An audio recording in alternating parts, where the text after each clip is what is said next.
उत्तराखंड विधानसभा चुनाव के लिए कांग्रेस ने उम्मीदवारों की पहली लिस्ट जारी कर दी है। इस सूची में 53 उम्मीदवारों के नामों की घोषणा की गई है।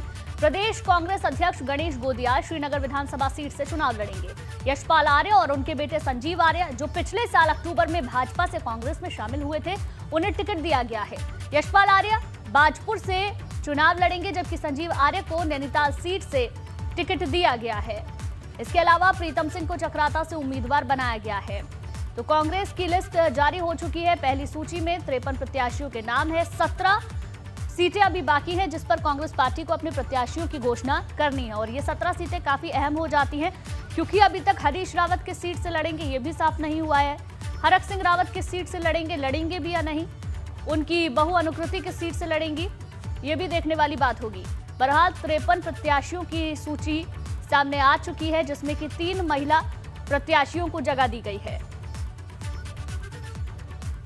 अगर इस पूरी सूची को ध्यान से देखें तो इसमें ठाकुर प्रत्याशियों की संख्या सबसे ज्यादा नजर आती है। इसके अलावा 3 महिला प्रत्याशी भी इस सूची में शामिल हैं।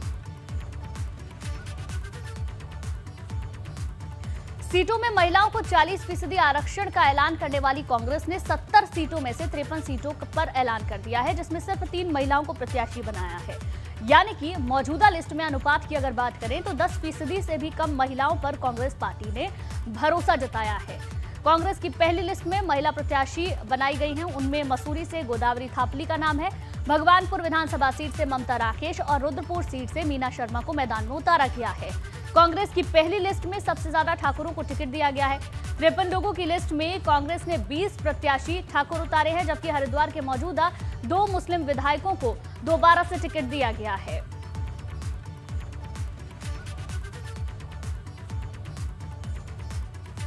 चलिए अब आपको दिखाते हैं कि कांग्रेस ने जिस प्रत्याशियों को मैदान में उतारा है उनमें बड़े चेहरे कौन कौन से हैं। कांग्रेस ने सभी सिटिंग विधायकों को टिकट दिया है।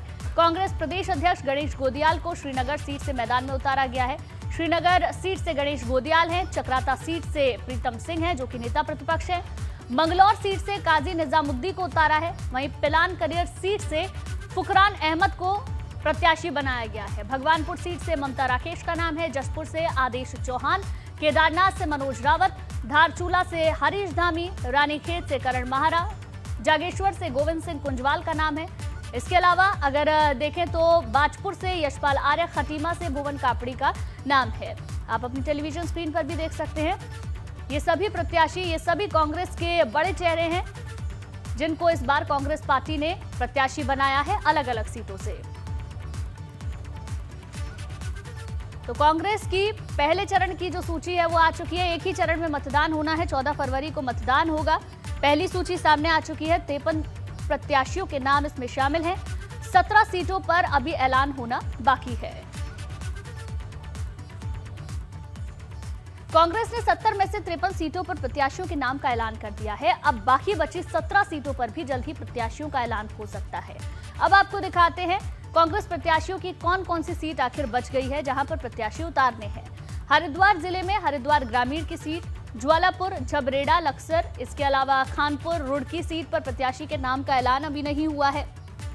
नैनीताल जिले में रामनगर, कालाढूंगी और लालकुआ सीट पर भी अभी प्रत्याशियों के नाम का ऐलान नहीं हुआ है।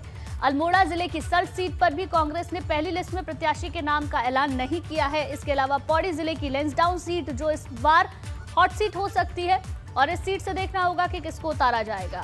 चौबट्टा खाल सीट पर भी प्रत्याशी के नाम की घोषणा अभी तक नहीं हुई है। तो वहीं देहरादून जिले की डोईवाला सीट, ऋषिकेश और देहरादून कैंट सीट पर प्रत्याशी घोषित नहीं किए गए हैं। उधर टिहरी गढ़वाल जिले की नरेंद्रनगर और टिहरी सीट पर भी प्रत्याशी की घोषणा अभी तक कांग्रेस पार्टी ने नहीं की है। कुल मिलाकर 17 सीटें हैं, जिन पर अभी घोषणा होना बाकी है। दूसरी सूची आएगी तब ये नाम साफ हो पाएंगे। और देहरादून से हमारे संवाददाता रवि कैंतुरा ज्यादा जानकारी के साथ जुड़ गए हैं। रवि, 70 में से 53 सीटों पर नामों की घोषणा हो चुकी है, लेकिन जो 17 सीटें अभी बची हैं वो सीटें अपने आप में अहम भी हैं, और देखना ये भी होगा कि किस किस को उतारा जाता है, क्योंकि हरीश रावत का नाम भी अभी तक नहीं है। ये भी नहीं पता कि कहां से वो लड़ेंगे। हरक सिंह रावत का भी नहीं है, अनुकृति का भी नाम इसमें शामिल नहीं है। निश्चित तौर पर आपने सही कहा कि जो 17 सीटें कांग्रेस में अभी बाकी हैं जिन पर कि प्रत्याशियों का ऐलान होना है, उनमें कई ऐसे दिग्गज हैं जो अभी वेटिंग में चल रहे हैं। हरीश रावत कहां से चुनाव लड़ेंगे, ये एक बड़ा सवाल अभी बना हुआ है। इसके साथ ही अभी हरक सिंह रावत जिन्होंने कांग्रेस ज्वाइन की है, वो चुनाव लड़ेंगे या नहीं लड़ेंगे, कहां से लड़ेंगे, बड़ा सवाल है। अपनी पुत्रवधू के साथ वो आए हैं, तो ये माना जा रहा है कि उनकी पुत्रवधू को लैंसडाउन से इस वक्त जो है कांग्रेस टिकट दे सकती है। अभी तक 3 महिला प्रत्याशियों को कांग्रेस ने टिकट दिया है। ऐसे में ये भी माना जा रहा है कि अब जो 17 की लिस्ट और आएगी उसमें 2 महिला प्रत्याशी हो सकती हैं। एक हरक सिंह रावत की पुत्रवधू लैंसडाउन से उनको टिकट मिल सकता है। इसके साथ ही हरीश रावत की बेटी अनुपमा रावत को भी हरिद्वार ग्रामीण से टिकट मिल सकता है।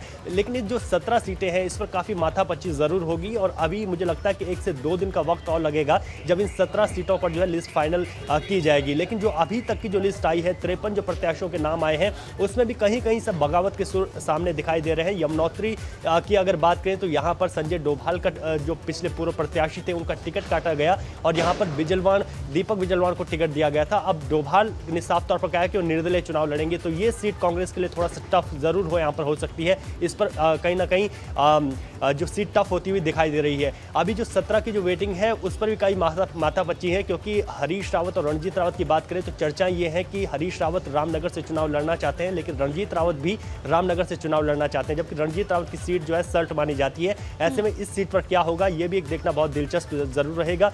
हरक सिंह रावत की वापसी के बाद अगर हरक सिंह रावत चुनाव लड़ते हैं, उनको टिकट दिया जाता है, तो उनकी सीट कौन सी होगी ये भी देखना होगा।